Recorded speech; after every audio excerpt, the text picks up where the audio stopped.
साथियों, मैं अपनी इस क्लास में आप सभी लोगों का स्वागत करता हूं। जैसा कि आप जान रहे हैं कि हम लोग इस समय ऐतिहासिक स्रोतों का अध्ययन कर रहे हैं और इसी क्रम में आज हम अध्ययन करेंगे विदेशी यात्रियों के विषय में और उनके विवरण के विषय में। कुछ विदेशी यात्री और कुछ विदेशी लेखकों ने भारत के विषय में जानकारी प्रदान की है और जिससे भारत का इतिहास लिखने में सहायता मिलती है। तो ये जो विदेशी यात्री हैं, ये जो विदेशी लेखक हैं, इनके द्वारा भारत के विषय में जो जानकारी दी गई है उसको कई वर्गों में विभाजित किया जा सकता है। जैसे यूनान के लेखक, चीन के लेखक तथा कुछ मुस्लिम लेखक और कुछ रोम से संबंधित लेखक भी थे और कुछ ईरान से संबंधित लेखक भी थे।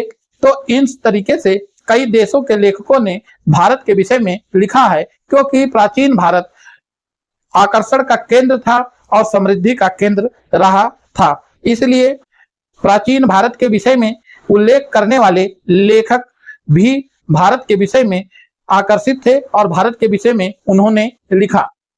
अब आप यहाँ पर जानेंगे कि यूनानी लेखक कौन थे और यूनानी यात्री कौन थे। तो अगर हम इसके बाद एक एक करके हम फिर चीन के लेखकों के विषय में पढ़ेंगे और सभी ऐसे आगे जैसे जैसे क्लास बढ़ेगी वैसे वैसे हम लोग अध्ययन करते जाएंगे।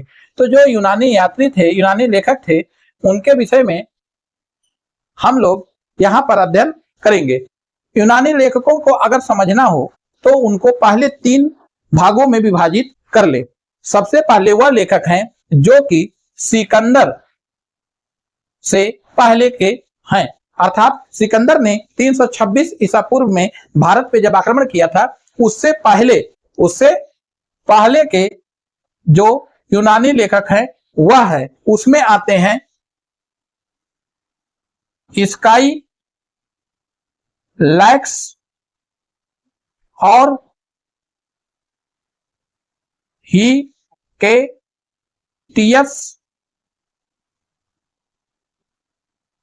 हेरोडोटस और तथा यहीं पर आप जान लीजिए, क्योंकि यह सिकंदर से पहले के हैं लेकिन ईरान का राजवैद थे, इनका नाम था टेसीयस। ये भी इसी के अंतर्गत हम रख के यहीं पर अध्ययन करेंगे। इसके बाद दूसरे जो यूनानी लेखक हैं वह हैं जो सिकंदर के साथ भारत आए थे, उसमें है नियार्कस,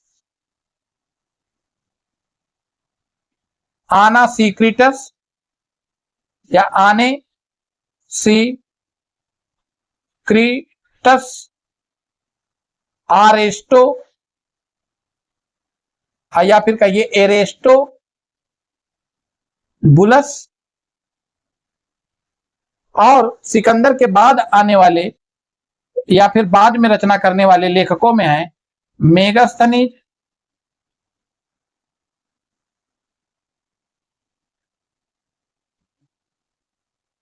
डाइमेकस तथा डाइनोसियस।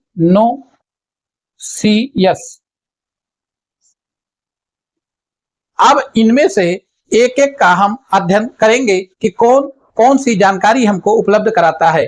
तो सबसे पहले हम जानेंगे स्काई लैक्स के विषय में। जो स्काई लैक्स हैं, स्काई लैक्स भारत आए थे और किसके कहने पर आए थे और कब आए थे। तो स्काई लैक्स भारत आए 6th सेंचुरी बीसी, मतलब 6वीं शताब्दी ईसा पूर्व में भारत आए थे स्काई लैक्स। और भारत आने वाले और भारत का विवरण देने वाले पहले यूनानी माने जाते हैं स्काई लैक्स। कभी परीक्षा में प्रश्न आए स्काई लैक्स को ध्यान रखिएगा कि यह पहला यूनानी है जो कि भारत के विषय में वर्णन देता है और भारत के विशेष तौर से सिंधु क्षेत्र के विषय में वर्णन देता है। भारत में विशेष तौर से सिंधु क्षेत्र के विषय में, सिंध के क्षेत्र के विषय में वर्णन देता है। स्काई लैक्स जो था उसको भारत भेजा किसने था? तो भारत इसको भेजा था ईरान के शासक ने। ईरान का शासक कौन था? ईरान का शासक था दारा प्रथम या दारा फर्स्ट। इसने स्काई लैक्स को भारत भेजा था सिंधु नदी तक खोज करने के लिए भेजा था। तो इस प्रकार से पहले ऐसे यूनानी के विषय में आपने जाना जो कि भारत आने के लिए दारा प्रथम से आज्ञा लेकर के भारत आया और 6वीं सेंचुरी बीसी में भारत आया था। इसलिए प्राचीन भारत का महत्व इतना अधिक है कि 6वीं शताब्दी ईसा पूर्व में ही भारत की विषय में लोग जानने के लिए उत्सुक थे और भारत आने का मार्ग खोजने के लिए लोग उत्सुक थे, क्योंकि भारत अपने आप में आकर्षण का केंद्र था, क्योंकि भारत में समृद्धि थी। और अब हम स्काईलैक्स के बाद जानेंगे, स्काईलैक्स के बाद अब हम जानेंगे हिकैटियस के विषय में।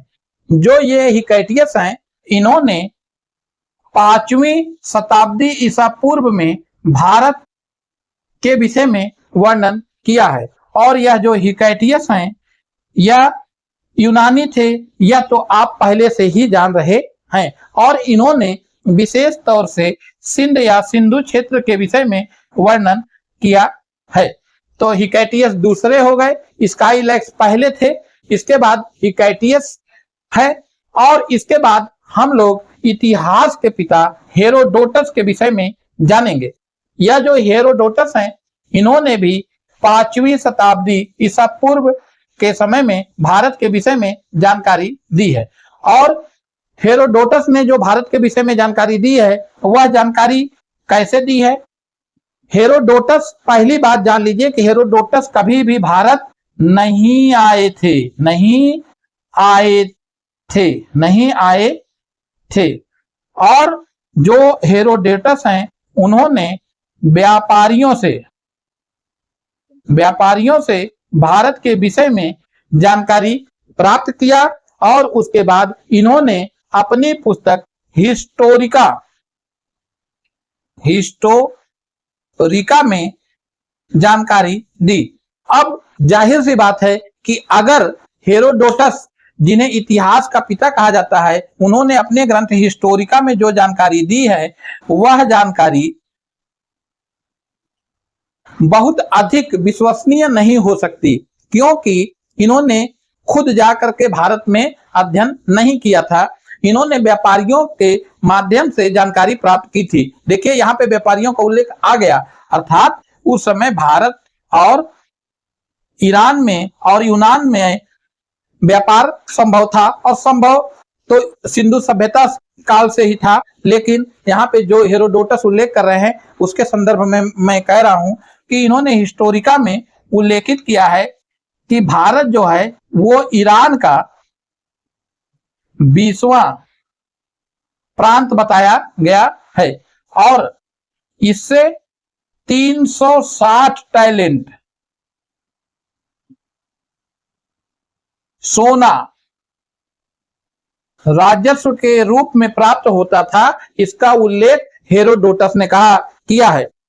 अब आप यहां पे ध्यान दीजिए कि इतिहास के पिता कहे जाने वाले हेरोडोटस ने इस बात का उल्लेख किया है कि 5वीं शताब्दी ईसा पूर्व के समय की यह रचना है, जिसमें इन्होंने लिखा है कि 360 टैलेंट सोना भारत से ईरान को राजस्व के रूप में प्राप्त होता था।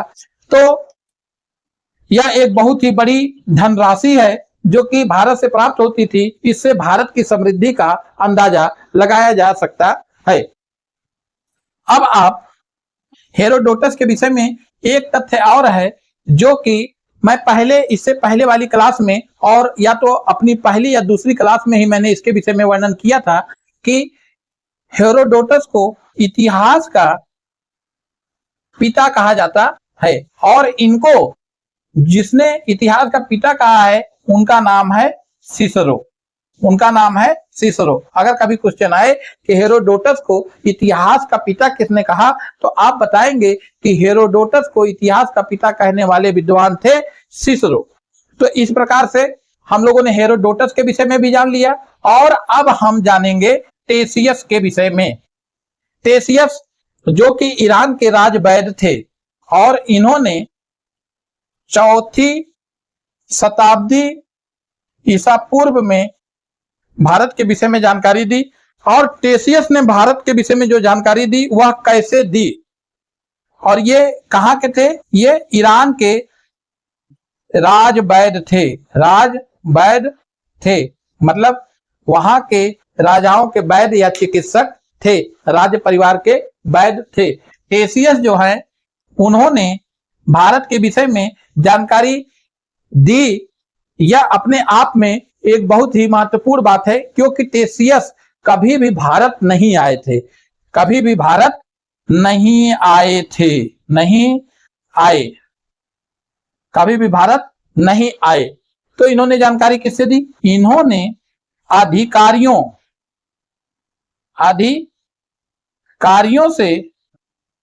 अधिकारियों से भारत के विषय में जानकारी प्राप्त की। जैसे विभिन्न ऐसे ऑफिसर्स थे जो कि ईरान से भारत के बीच में आवागमन करते थे, और उन्होंने कभी भारत की तरफ आवागमन किया था, तो उनके माध्यम से इन्होंने जानकारी प्राप्त की थी टेसियस ने, और इन्होंने उसी आधार पे भारत के विषय में जानकारी दी है। तो हमने यहाँ पर हेरोडोटस के विषय में जाना, टेसियस के विषय में जाना, और हिकैटियस के विषय में जाना, तथा स्काईलैक्स के विषय में जानकारी प्राप्त की। अब हम सिकंदर के साथ आने वाले कुछ लेखकों के विषय में जानकारी प्राप्त करेंगे। तो आइए जानते हैं, प्राचीन समय में जब राजा महाराजा युद्ध के लिए जाते थे तो उनके साथ सेना में जो लोग जाते थे उसमें कई ऐसे प्रतिभा के धनी थे जो कि लेखक भी थे। उस समय में एक लेखक होना अपने आप में बहुत बड़ी बात थी, क्योंकि शिक्षा बहुत कम लोगों तक ही उपलब्ध थी, और उस समय में वो यूनान के लोग रहे हों चाहे वो भारत के लोग रहे हों, अगर किसी ने पुस्तक लिखने का प्रयास किया या विवरण देने का प्रयास किया तो यह निश्चय ही एक बहुत ही सराहनीय कार्य रहा है। और खास तौर से आक्रमण के समय अगर कोई सेना के साथ है और वहां का विवरण दे रहा है तो वह विवरण ऐतिहासिक दृष्टि से बहुत ही अधिक महत्वपूर्ण हो जाता है, कि अगर सेना की गतिविधियों के विषय में और विभिन्न राजनीतिक उथल पुथल के विषय में भी हमें उससे जानकारी प्राप्त होती है। तो इसी क्रम में सिकंदर के जलबेड़े के सेनापति अर्थात जल सेना के सेनापति नियार्कस के विषय में हम जानते हैं। नियार्कस ने जो विवरण दिया है वह प्रत्यक्ष रूप से नहीं मिलता, लेकिन नियार्कस ने जो विवरण दिया है वो एरियन तथा स्ट्रैबो के रचनाओं में उद्धरण के रूप में मिलता है। एरियन और स्ट्रैबो ने जो अपनी पुस्तकें लिखी उसमें कभी कभी नियार्कस को उन्होंने कोट किया है, मतलब नियार्कस की बात को तैसे का तैसा ही लिखा है। इससे हमें नियार्कस के विषय में सूचना मिलती है कि नियार्कस ने यह विवरण दिया था। और नियार्कस कौन था, वो जलबेड़े के सिकंदर के जलबेड़े का सेनापति था। तो एक सेनापति का विवरण बहुत ही अधिक महत्वपूर्ण हो जाता है, क्योंकि वह राजा और उसके आक्रमण और उसकी विधियों से परिचित था और उसके ज्यादा करीबी था, इसलिए उसका विवरण इतिहास को समझने में अधिक उपयोगी सिद्ध होता है।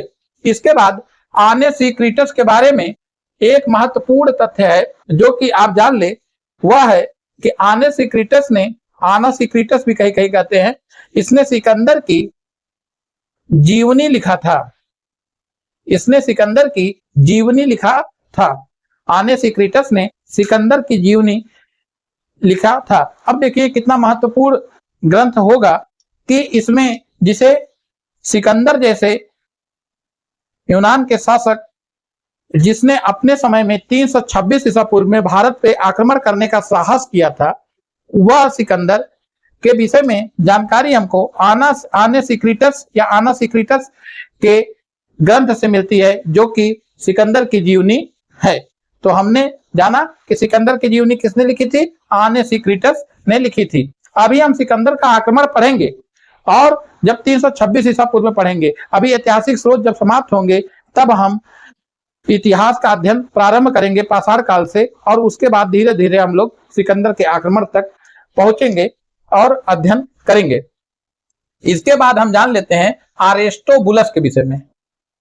यह जो अरिस्टोबुलस हैं, इन्होंने भी सिंध क्षेत्र या सिंधु क्षेत्र के विषय में जानकारी दी है और इन्होंने हजारों शहरों के विषय में उल्लेख किया है। इन्होंने बताया है कि इन्होंने हजारों शहर देखे थे भारत में।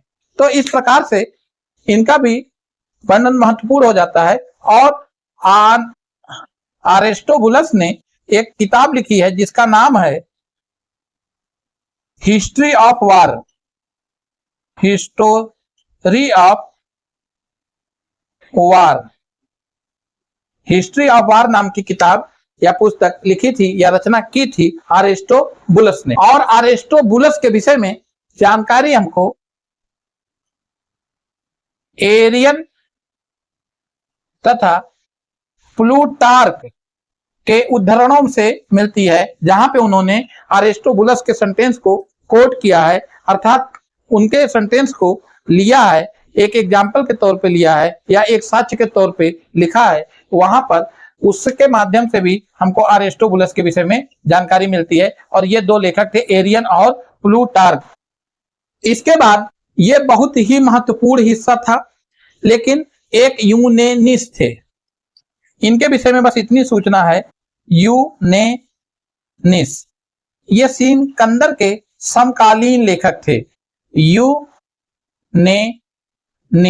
ये सिकंदर के समकालीन लेखक थे। तो हमने आज यूनानी लेखकों के विषय में अध्ययन किया और जाना कि उन्होंने भारत के विषय में क्या क्या लिखा है और किन पुस्तकों में लिखा है, उनके विषय में हमने जाना। और अभी जब हम सिकंदर का आक्रमण पढ़ेंगे तब हम विस्तार से जानेंगे कि उन्होंने क्या क्या लिखा है, भारत के विषय में क्या क्या लिखा है। अब कल की क्लास में हम, मतलब अगली क्लास में हम मेगास्थनीज की, इंडिका और मेगास्थनीज के विषय में अध्ययन करेंगे। चैनल को लाइक, सब्सक्राइब और शेयर अवश्य करें। धन्यवाद।